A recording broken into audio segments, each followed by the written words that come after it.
Assalamualaikum warahmatullahi wabarakatuh. Kembali lagi bersama saya Dinda Syafitri. Saya mahasiswi dari jurusan Administrasi Pendidikan Universitas Negeri Padang. Kali ini saya akan membahas tentang distorsi pesan dalam komunikasi dengan mata kuliah Komunikasi Organisasi yang diampu oleh Bapak Dr. Hanif Al-Qadri. Distorsi atau gangguan yang pada akhirnya menjadi distorsi dalam komunikasi organisasi. Dalam proses komunikasi, mendistorsi ini yang sifatnya menjadi gangguan atau menjadi penghambat dalam komunikasi itu, sehingga pesannya menjadi miskomunikasi atau tidak menjadi efektif dari pesan yang disampaikan oleh si komunikator atau orang yang mengirimkan pesan. Dan pesan itu menjadi berbeda dari apa yang diterima oleh komunikan. Artinya tidak menjadi efektif dan tidak mencapai dari tujuan komunikasi tersebut. Distorsi ini sering terjadi dalam sebuah organisasi atau sebuah perusahaan karena tidak ada perpaduan antara komunikan dengan komunikator. Kalau kaitannya dengan lembaga atau organisasi, pasti akan kita perkirakan berapa kerugian yang akan ditanggung oleh lembaga atau organisasi akibat dari distorsi pesan ini. Jadi harus disadari sejak awal dari segala hal yang kadang-kadang melibatkan proses komunikasi ini bisa menjadi titik sentral dari distorsi ini. Distorsi dalam menerima dan penyampaian pesan yang menjadi titik utama ialah penyampaian pesan atau transisi pesan yang dititik beratkan atau yang dituju dari si komunikator atau orang yang mengirimkan pesan. Ada hambatan gangguan fisik. Misalnya pada gangguan fisik ialah jarak. Misalnya dalam satu kelas itu seorang guru harus memperkirakan bagaimana suaranya itu terdengar oleh murid yang paling ujung atau murid yang paling belakang, sedangkan guru itu berada di paling depan. Dan atau dalam sebuah universitas juga begitu, seorang dosen berbicara di depan, dosen juga akan selalu memperkirakan bagaimana orang atau mahasiswi yang berada di belakang itu mendengar apa yang disampaikan persis sama sekali dengan dosen atau guru tersebut. Namun tidak semua guru ataupun dosen menyadari hal ini atau memperkirakan bagaimana semuanya itu bisa terdengar gitu. Tidak semua dosen yang menyadari akan hal ini, dan tidak semua dosen yang mengira atau yang menyadari bahwa di dalam ruangan yang sangat besar itu suaranya tidak kedap. Dan hal ini karena hambatan fisik inilah penyebab ini bisa menjadi penyebab besar dalam distorsi pesan ini. Perlu kita ketahui bahwa distorsi pesan ini penyebab terbesarnya adalah kita atau si komunikator ataupun orang yang menyampaikan pesan, karena semua itu harus dipikirkan oleh si komunikator. Si komunikan hanya mendengar, dan si komunikator seharusnya tahu bagaimana apa sebenarnya kriteria orang ini atau apa sebenarnya yang menjadi masalah orang ini dalam kita menyampaikan pesan. Jadi semua itu titik beratnya ada di komunikator atau orang yang menyampaikan pesan. Ada beberapa hal atau penyebab yang menyebabkan terjadinya distorsi pesan ini. Yang pertama adalah penyampaian pesan dalam transisi. Transisi pesan ini akibat dari si komunikator yang salurannya begitu panjang sekali dan harus membutuhkan atau menggunakan panca indera yang begitu ekstra. Misalnya dalam kaitannya dengan struktur. Misalnya dalam jenjang struktur atau birokrasi itu gini, si penyampai A jika untuk menyampaikan pesan dengan komunikator di bagian C sana harus melalui perantara, harus tidak langsung gitu, sehingga ada bagian-bagian penting dari informasi itu yang terputus. Ini menyebabkan bahwa sedang terjadinya distorsi pesan itu. Semakin panjang distribusinya, maka akan semakin menyebabkan distorsi pesan itu, dan kemudian keefektifan informasi tadi menjadi lebih lambat atau bahkan menjadi tidak ada. Yang kedua adalah distorsi atau gangguan dalam menerima pesan. Menerima pesan ini kadang-kadang bisa menjadi distorsi pesan yang cukup besar. Misalnya dalam menerima pesan ini gangguan si komunikan ini terjadi dalam hambatan fisik. Misalnya ruang kerja yang tidak nyaman, udara yang cukup panas, atau sinar lampu yang cukup terang atau redup, lalu sirkulasi udara yang tidak enak, dan lain sebagainya. Bahkan termasuk juga kesehatan dari si penerima pesan itu.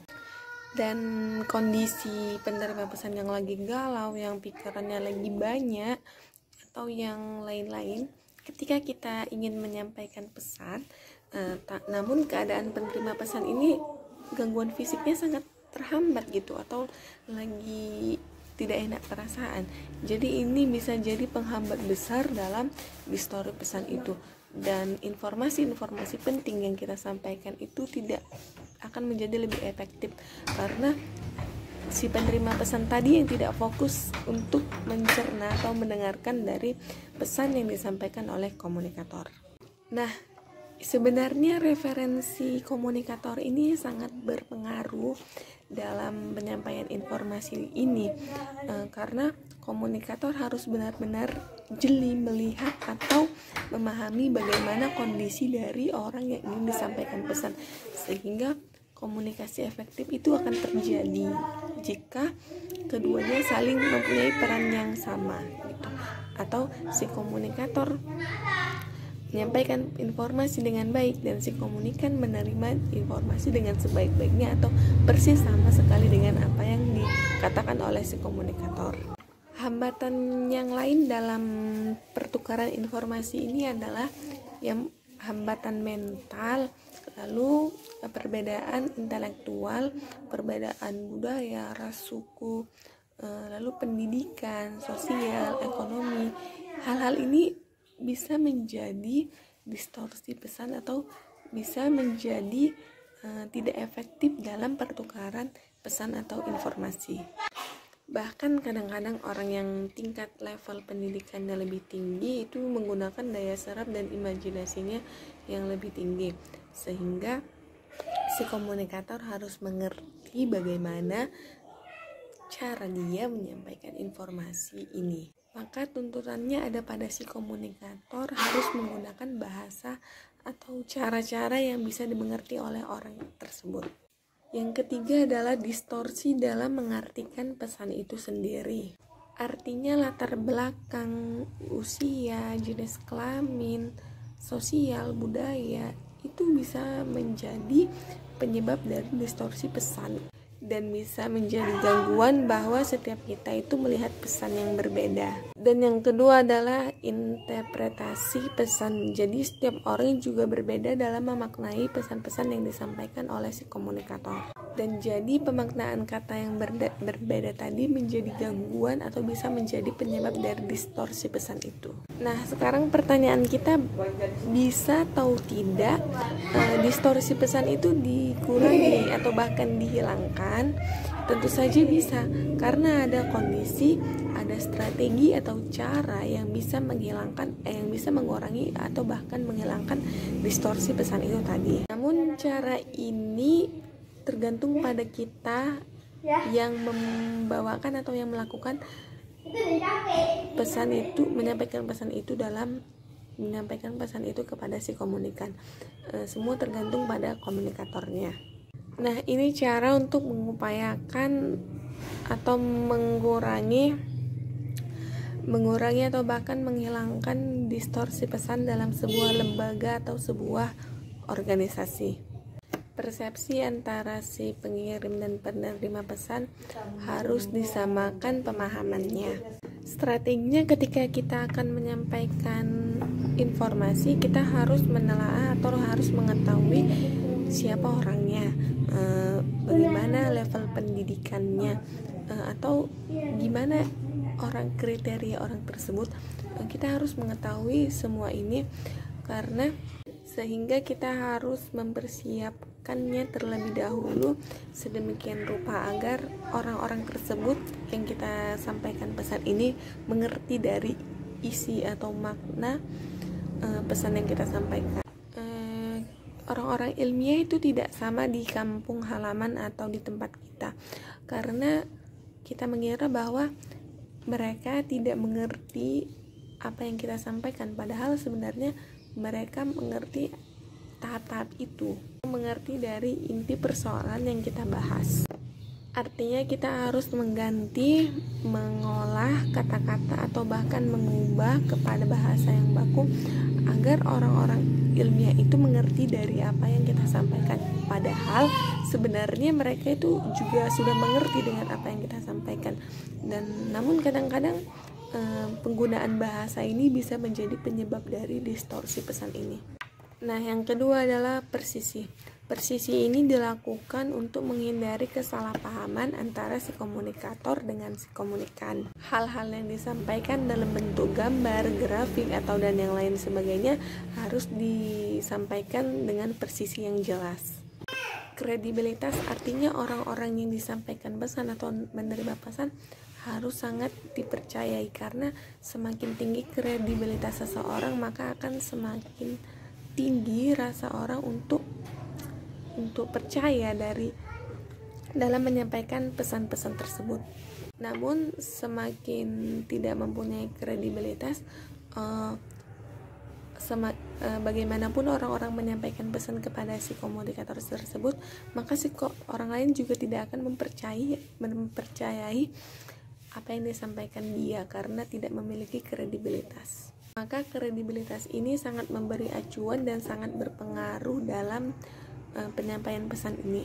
Nah, cara lain yang dapat dilakukan oleh lembaga atau organisasi adalah, yang pertama adalah dengan melakukan pengendalian diri si pengirim.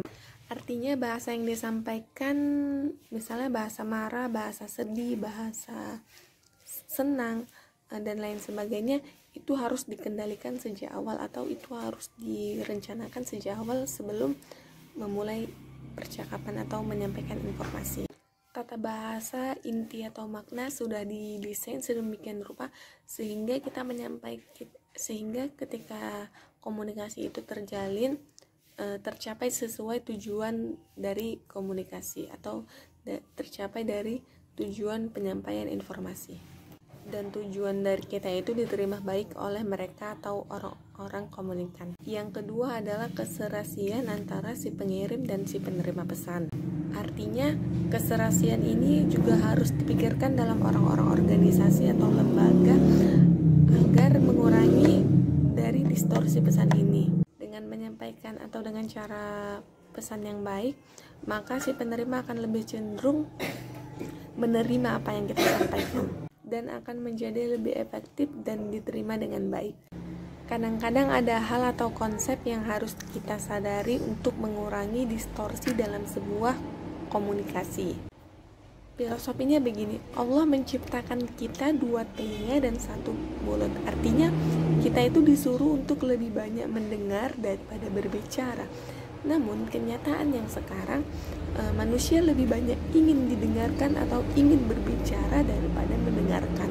Seakan-akan manusia itu berpikir bahwa dialah yang paling benar, dialah yang paling mengerti. Inilah yang bisa menyebabkan dari distorsi pesan itu, karena tidak menghargai orang lain untuk didengarkan atau tidak mau mendengarkan orang lain, tetapi dia ingin selalu untuk didengarkan. Inilah penyebab besar dalam distorsi pesan.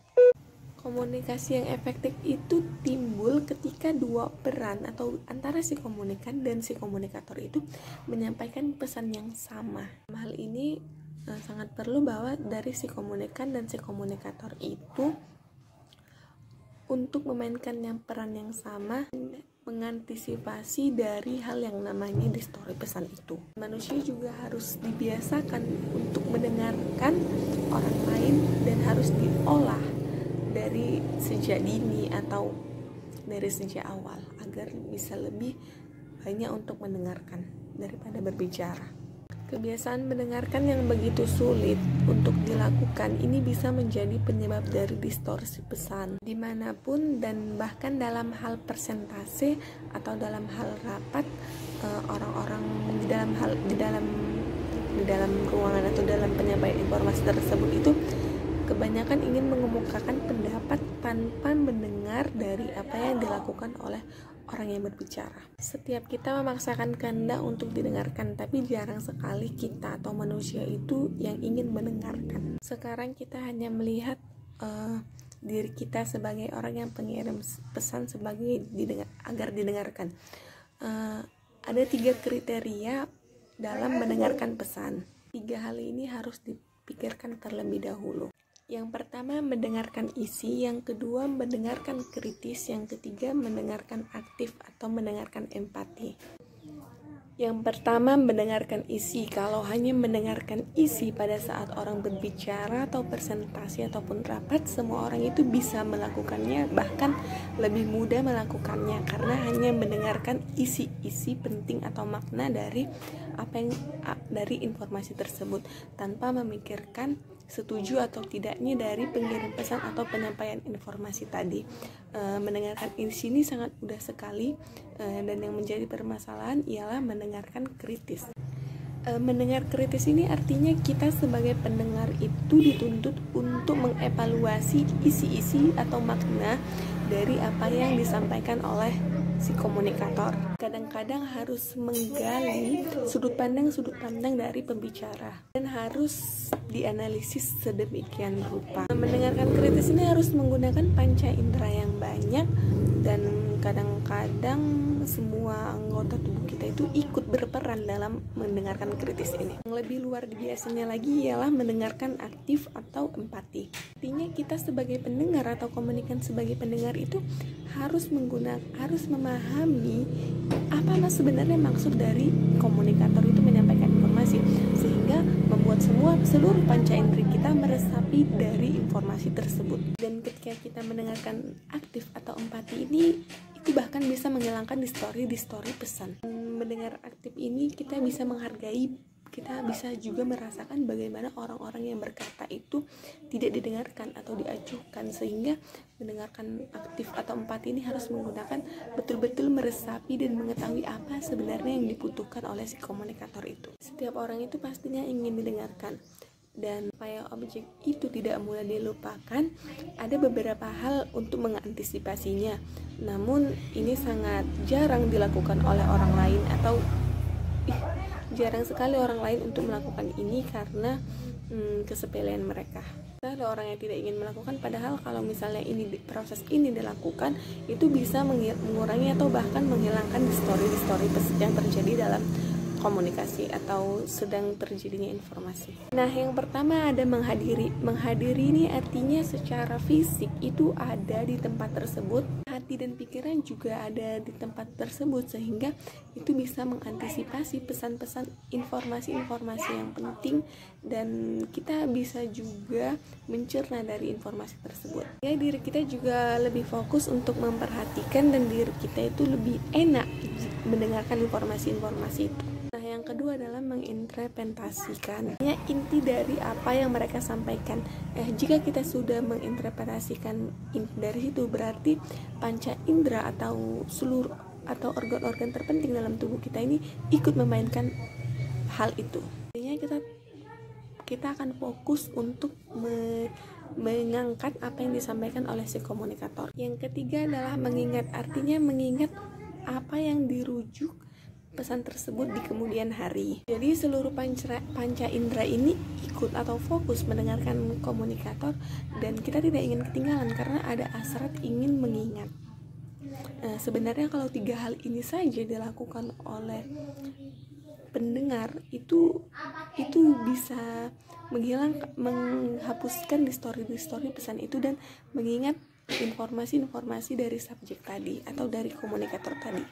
Keempat adalah mengevaluasi atau mengingat kembali pesan-pesan yang disampaikan. 5 atau yang terakhir adalah mampu memberikan tanggapan. Artinya mampu bereaksi dari evaluasi tadi dan mampu memberikan balikan atau center kepada yang berbicara. Kalau 5 hal yang ini dilakukan, otomatis komunikasi akan menjadi lebih efektif karena akan diluruskan oleh si pembicara atau si komunikator. Terkait dengan aktivitas mendengar ini, proses apapun dan komunikasi apapun, habiskan atau mengantisipasi dari distori pesan ini. Ya, komunikasi efektivitas ini menjadi lebih baik. Pertama, pendengar yang baik sebenarnya itu tergantung dari cara kita mengevaluasinya atau cara komunikator. Tergantung pada kemampuan komunikator mengenali dan memberikan koreksi terhadap hambatan-hambatan dalam komunikasi. 2, mendengar dan dengan memusatkan pada diri sendiri. Ini tadi menurut penelitian ya. Dan yang ketiga itu, orang yang berbicara antara 120 sampai 150 kata per menit, situasi yang biasa. Namun seseorang yang berbicara 150 kata, maksimal 150 kata per menit itu dapat memproses informasi yang didengar. Proses informasi yang didengar bisa 4 kali lebih cepat daripada berbicara. Story pesan itu tadi dalam komunikasi itu sebenarnya sering kali terjadi sehingga tidak mencapai tujuan-tujuan dari komunikasi dan tidak menjadi tercapai sehingga bahkan tidak mencapai hal yang maksimal. Terutama jika Anda mengabaikan komunikasi tadi. Ketika Anda ingin didengarkan, maka orang lain juga didengarkan, maka berikan hal yang sama sehingga ada kesamaan antara komunikator dengan komunikan itu. Komunikasi bisa menjadi lebih intens karena ada yang berbicara dan ada yang mendengarkan.